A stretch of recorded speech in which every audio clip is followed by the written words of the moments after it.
¿Qué tal? Les habla Jorge Gestoso. En el programa de hoy, el lawfare, es decir, la guerra judicial en América Latina, con otra notable invitada, Silvina Romano, investigadora y coordinadora del Observatorio de Lawfare.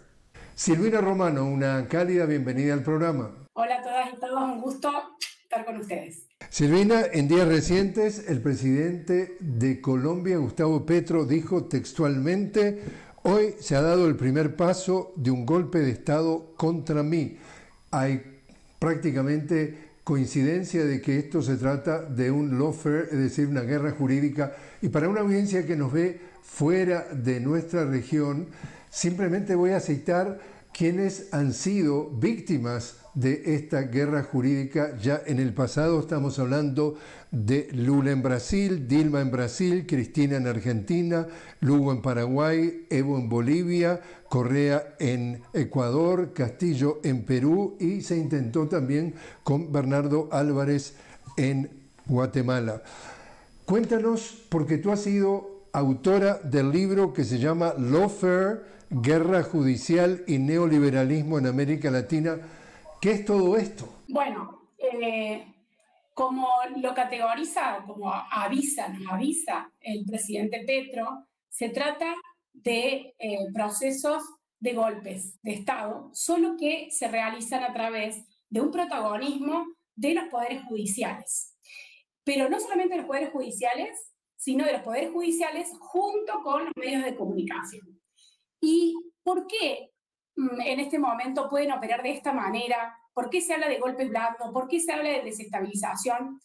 Porque, así como lo plantea Petro ayer, ya lo vimos en otras oportunidades, que se abren causas judiciales o se elaboran y presentan denuncias contra, sobre todo, líderes, lideresas vinculados a procesos progresistas en América Latina, y cuando, digamos, no es que se los denuncia por ejemplo, un presunto acto de corrupción, se les meten 10, 20 denuncias en un tiempo corto. Ese tiempo corto tiene que ver con momentos cercanos a elecciones en general, porque lo que se busca es, a través de este acoso judicial, porque se trata de un acoso judicial, es decir, si a vos te meten una denuncia, es una denuncia, si te meten 20, eso es acoso.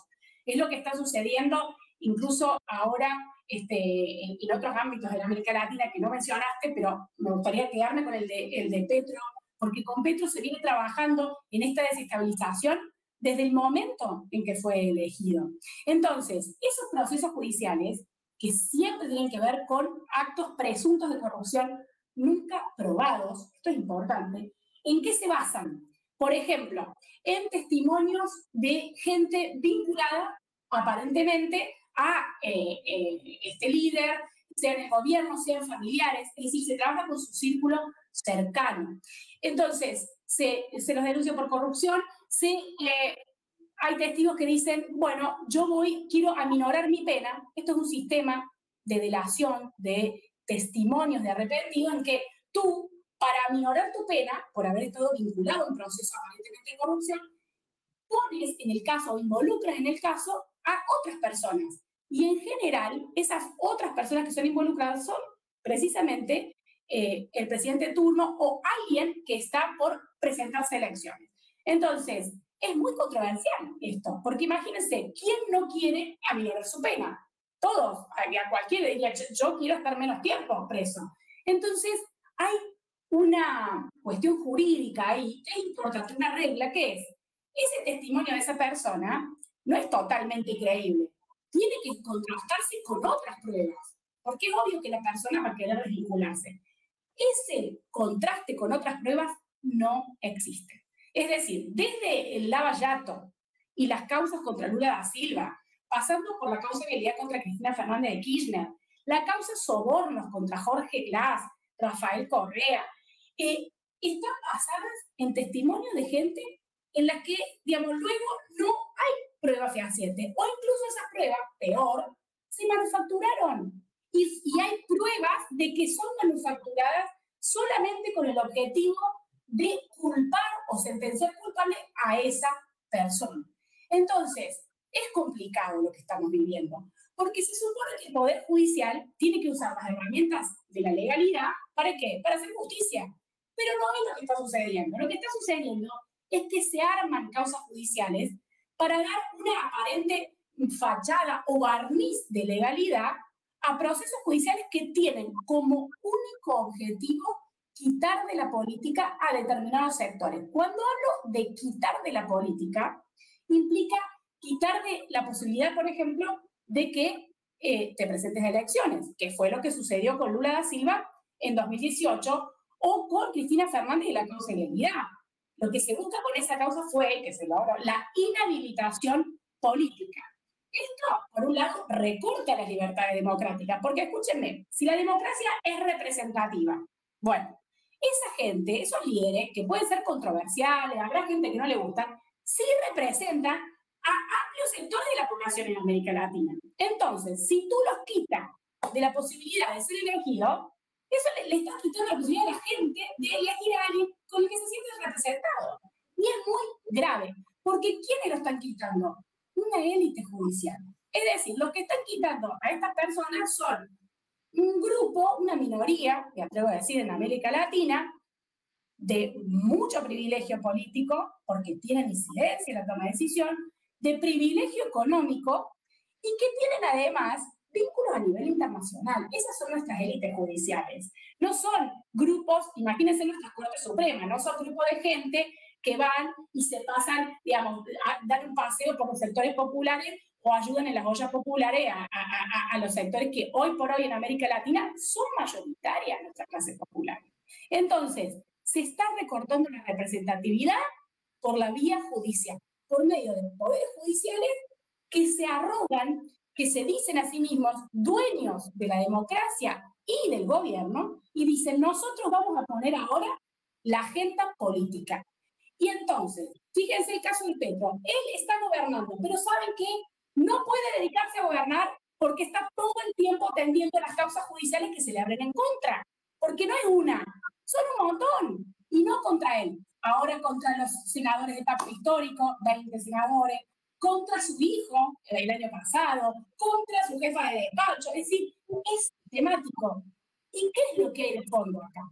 No lo dejan gobernar. Entonces, los procesos progresistas que plantean que el Estado tiene que intervenir en la economía, que tiene que generar procesos de mayor igualdad, proyectos de ¿qué? Infraestructura para mejorar las condiciones de movilidad de las personas, de todo tipo, bueno, eso se ve frenado por un poder judicial que se articula, por ejemplo, en este caso, con el Consejo Nacional Electoral, o puede ser con otros sectores, que lo que hace es que no pueden llevar a cabo los proyectos que había planteado, ¿no es cierto?, para cumplir con un proceso progresista, para terminar diciendo que, vieron, al final no cumplieron con lo que decían que tenían que hacer. Pero claro, si tú fíjate lo que fue el caso de Lavallato, o la causa de la misma, cada vez que un funcionario firma un contrato para ampliar una carretera, o mejorar un puerto, o un aeropuerto, está, digamos, con el temor de que o alguno de su propia oficina o algún empresario puede haber cometido algún acto de corrupción.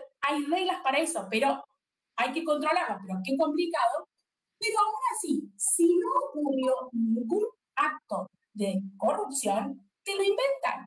Es decir, estamos hablando de que la causa, parte de la causa soborno, la causa vialidad, estamos hablando de testigos arrepentidos que se aminoran las penas. Estamos hablando de cuadernos y libretas anotadas por gente que después cuando se les hace el peritaje, es decir, cuando se controla si fue esa persona la que lo escribió, se sabe que no fue.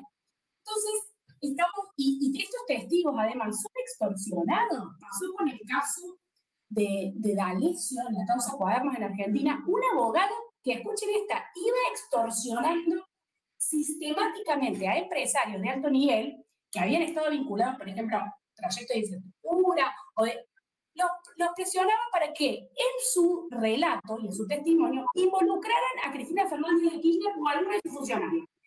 Y si no los involucraban, pues entonces le aumentaban la pena o los involucraban esos mismos empresarios en la causa. Un despropósito total y absoluto. Y así se comprobó hace poco con unos documentos filtrados que involucran a Diana Salazar, la actual fiscal general de Ecuador, en procesos similares, en los cuales toma a digamos, gente que dice, bueno, yo voy a delatar, dice, no, mire, no sé si quiero delatar. Bueno, no, usted ahora está obligado a delatar. ¿Sabe por qué? Porque si no, usted va a ser involucrado en la causa y le vamos a poner una pena aún más alta. Pero entonces, ¿de qué tipo de justicia estamos hablando? Se trata de una justicia que está totalmente distorsionada y de un poder judicial que es instrumentalizado. Esta palabra parece como muy dura, pero ¿qué? Vamos a hacer otra palabra. Un poder judicial que es utilizado con fines políticos. Y el fin político es eliminar a un sector de la política. ¿Y esto qué significa? Siempre que quitamos a alguien, dejamos el espacio ¿para quién? Para otro. Porque aunque digan esto, fíjense, esto se articula con medios de comunicación que toman las causas judiciales y dicen lo siguiente: son todos corruptos, son todos corruptos. Fíjense la cantidad de causas de corrupción en este gobierno, los anteriores. Aunque digan eso y que en el fondo instalen esta matriz de que se vayan todos, la verdad es, entendámoslo, no se van todos. Porque el Estado sigue siendo un lugar en disputa. Y porque los gobiernos son importantes, los necesitamos. Y porque hay un montón de recursos en el Estado para apropiarse. Entonces, desde la izquierda, digamos, un poco para plantear cómo podemos ir resolviendo esto, lo que de la izquierda, los sectores populares, la gente que nos interesa que el Estado funcione a favor de las mayorías, ¿quiénes son las mayorías? Esa gente que se levanta todos los días a las 5 de la mañana, tiene 2 trabajos, no llega a pagar la renta, mantiene a 3 familias.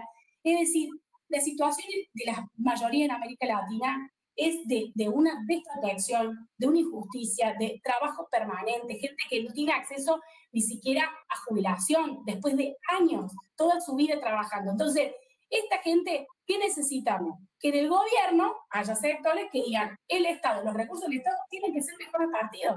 Bueno, digamos, ya sabemos, con sus luces y sus sombras, es difícil la gestión, pero lo que se está intentando, digo desde el Lavallato, podemos ir más atrás, pero me parece que el Lavallato, ese proceso, esa aparente digamos, lucha contra la corrupción en Brasil, que tal vez empezó como una lucha contra la corrupción, porque siempre hay corrupción, pero se divirtió absolutamente, porque fue solamente en contra de un partido, totalmente fue el Partido de los Trabajadores, y además después se comprobó que los jueces y fiscales que estaban persiguiendo sistemáticamente a la gente del Partido de los Trabajadores, puede ser el primer momento de Dilma, después Lula da Silva, pero muchísimos otros, se abrieron no sé cuántos cientos de expedientes, el objetivo que tenían era que Lula no llegara a presentarse a las elecciones. Y eso es muy grave, porque además recibieron ayuda directa del Departamento de Justicia de Estados Unidos. Muy grave. Y eso también pasa, y me voy acá al involucramiento de otros países, terceros países, que de Estados Unidos. Claro que es importante en nuestra región. Piensen que es el país de donde, digamos, salen los cursos de formación y el entrenamiento de nuestros jueces y fiscales en todo lo que son programas anticorrupción, antilavado, antinarcótico, todos son impartidos desde Estados Unidos. Sea, por ejemplo, por la USAID, que es la Agencia de Asistencia para el Desarrollo, o a través del Banco Interamericano de Desarrollo, que es parte del Banco Mundial y que forma parte de las instituciones donde Estados Unidos tiene más del 50% y de la toma de decisión directa ahí. Entonces, lo que estamos presenciando es cómo se va estandarizando, ¿no es cierto?, nuestro poder judicial, nuestra forma de pensar la justicia, para qué sirve, etcétera, se estandariza en virtud de los intereses del gobierno estadounidense, es decir, de una institucionalidad vinculada al gobierno estadounidense, y por supuesto, todo lo que es el gobierno estadounidense siempre está vinculado ¿a qué? A las corporaciones. Y ahí me voy al otro tema que está en el fondo, que es lo que no se quiere hablar. Lo que hay en juego siempre no es solamente la política, son, en el caso de América Latina, son los recursos estratégicos. Es decir, en un mundo que está en permanente guerra, y cada vez más, vos lo sabés, Jorge, esto es una escalada, digamos, sin límite, de complejos industriales, de guerra, porque son los que están haciendo funcionar la economía mejor que nunca, y ya lo sabemos, en este contexto, y sabemos que, digamos, el complejo industrial militar estadounidense es uno de los más grandes, si no el más grande. Entonces, en este contexto, los recursos estratégicos para economía de guerra son fundamentales. Y América Latina es un espacio fundamental en este sentido desde siempre, pero vamos a poner fecha, desde 1947, que se hizo el Tratado Interamericano de Asistencia Recíproca, y la Organización de los Estados Americanos. Cuando uno ve los documentos del gobierno estadounidense de ese momento, estamos hablando post-Segunda Guerra Mundial, parece que hace mucho tiempo, no hace tanto, 1945, 46, 47, ya se planteaba que lo importante era estandarizar la Fuerza de Seguridad de América Latina, los mercados de América Latina, y ahora que los poderes judiciales de América Latina, para que estén en armonía con unos intereses, ¿no es cierto?, que se vinculan a las necesidades de las corporaciones. Cuando las corporaciones son grandes empresas, las grandes empresas, está bien, me van a decir, no, pero está China, seguro hay capital chino en América Latina, hay capital de la Unión Europea, pero, cuidado, en estos ámbitos de poder judicial y en el ámbito de las fuerzas de seguridad que están vinculadas a las causas anticorrupción. ¿Por qué? Porque la policía es la que controla todo lo que tiene que ver con lavado de dinero también. En ese ámbito, Estados Unidos sigue siendo el primo inter pares. Estados Unidos sigue siendo el principal proveedor de productos y servicios de seguridad para América Latina y sigue siendo el que nos brinda los cursos a nuestros fiscales, a nuestros jueces.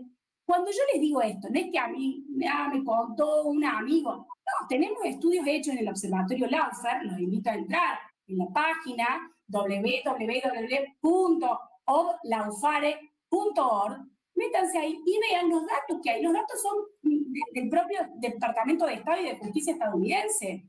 Lo que pasa es que desde la opinión pública de América Latina, desde la ciudadanía de América Latina, no tenemos acceso a esa información y no hay una discusión, un debate de quién tiene que ser el organismo que forma a nuestros jueces, a nuestros fiscales. Nadie se ocupa de esto, porque ¿qué plantean los medios de comunicación? Los medios de comunicación lo que te están diciendo todo el tiempo es que la política no sirve, los políticos no sirven, son todos unos corruptos y mejor entretente con un programa de, no sé, ponte Netflix o ponte un partido de fútbol. La cuestión acá es muy seria. Silvina, te invito a hacer una pausa. Estamos hablando con Silvina Romano, directamente como experta en el tema del lawfare. Silvina ha escrito el libro Lawfare, Guerra Judicial y Neoliberalismo en América Latina. Es investigadora y coordinadora del Conservatorio de Lawfare.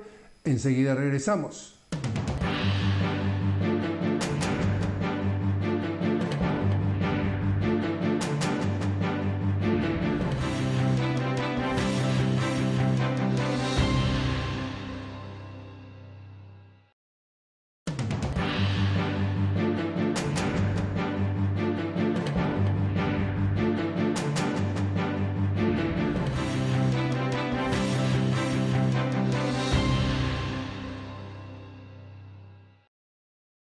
Continuamos hablando con Silvina Romano directamente sobre el tema del lawfare, la guerra judicial. Silvina es autora del libro Lawfare, Guerra Judicial y Neoliberalismo en América Latina.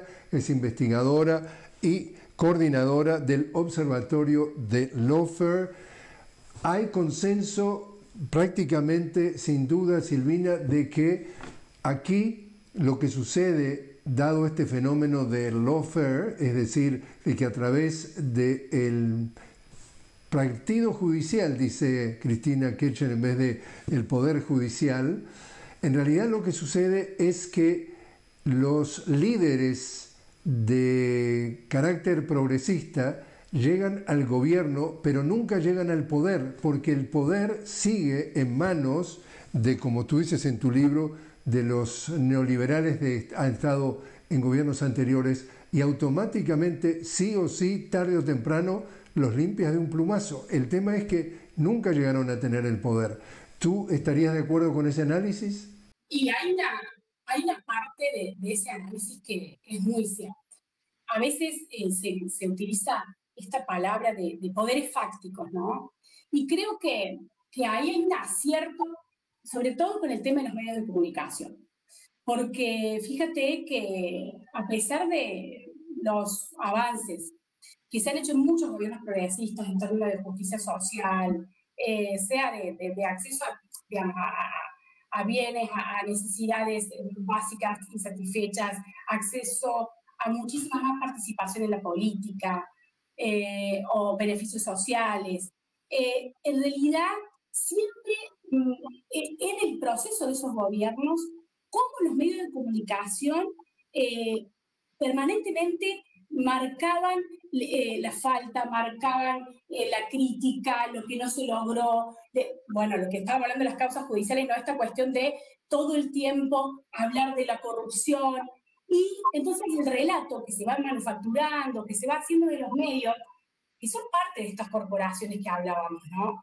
Los medios de comunicación no es un diario o una red social, están en un entramado de empresas, ¿no? De holding a nivel internacional, en general, ¿no? Que van instalando un relato y que sistemáticamente, por lo que estamos viendo en Brasil, en Argentina y en Ecuador, lo que, digamos, permanentemente denigran los posibles avances. No se habla de eso, se habla de lo que no se logró, de lo que no se hace, de lo que se hace mal, que por supuesto todos los gobiernos tienen sus problemas, es muy complicado, pero ahí me parece que da la tecla ese análisis, ¿no? De qué difícil que es ir en contra de esto y después lo que hablábamos, si el Poder Judicial, ¿a quiénes representa? Al final, ¿no? En sociedades tan polarizadas, tanto políticamente como económicamente. Y bueno, representa una minoría, a unas élites que están vinculadas a esos poderes fácticos, ¿no es cierto? A través de intereses. Incluso muchos de los ejemplos que tenemos de gente que está en la Corte Suprema ha pasado por grandes empresas, ¿no? Para, digo, litigio, defendiendo los intereses de esta empresa. Entonces, yo creo que es bastante acertada esa afirmación. ¿Y tú dirías entonces de que este tema del lawfare es algo nuevo? ¿Esto existía desde siempre o ahora ha tomado un nuevo impulso desde que los golpes de Estado tradicionales con tanques en la calle y armas y soldados en las veredas, a partir de un momento en que ya eso ha quedado fuera de época, esta es la nueva versión de esos golpes? Hay algo siempre hay estas continuidades, ¿no? Creo en América Latina, esta necesidad de las derechas de desestabilizar o de impedir que sectores más progresistas accedan a la toma de decisión. Pero sí parece que en el último tiempo este rol del Poder Judicial es mucho más claro o mucho más relevante y prioritario que en otros momentos. Y ahí siempre la pregunta es ¿por qué? ¿Por qué ahora el Poder Judicial y no en las décadas del 80, que no estaba, digamos? Y creo que ahí tiene que ver con parte de lo que fue y lo que es el triunfo del progresismo, en el sentido de que a partir de esta ola de progresismo, estamos hablando del siglo XXI, ¿no? Hubo una reapropiación de la democracia sustantiva, una democracia por inclusión económica y política por parte de la ciudadanía, que hace que la democracia sea más importante. No es que no se haya luchado, incluso recordemos durante la Guerra Fría, por temas por la democracia, pero creo que a partir de estos gobiernos progresistas hay una reapropiación de la ciudadanía, de la importancia que tiene, que viste la democracia. Entonces, las derechas están muy vinculadas a estas minorías privilegiadas que están en esas cúpulas de los aparatos judiciales, tienen que hacer de cuenta que cuidan la democracia. Fíjense, una de las frases que se ve a veces en los titulares es, de acuerdo con el Lava Jato, ¿no? El juez Sergio Moro decía, yo soy el guardián de la democracia, estamos cuidando la democracia, ¿no? Entonces, me parece que ahí, en esta especie de fachada, ¿no? De postura, de tener que cuidar la democracia, el Poder Judicial es el que mejor se acomoda a esa aparente legalidad que se tiene que ilustrar, ¿no? Y que se busca, porque, digamos, hacen los procesos judiciales, se llevan a cabo, digamos, no es que las denuncias, por ejemplo, se quedan en la carpeta o se quedan en la prensa, hay muchas denuncias porque que empiezan un programa de tele, un programa de fue la esposa de alguien o el hermano de tal, y esos testimonios son tomados como para iniciar investigaciones judiciales, ¿no? Y, digamos, entonces, ¿por qué? Porque, como tú dices, bueno, tal vez se podría ir directamente por fuerza, por vía de fuerza. No, parece que es, por un lado, más rentable, por otro lado, aparentemente más legítimo generar estos procesos de desestabilización por la vía judicial. Silvina Romano, muchísimas gracias por haber estado con nosotros. Gracias a ustedes. Un besito para todos y todas y fuerza.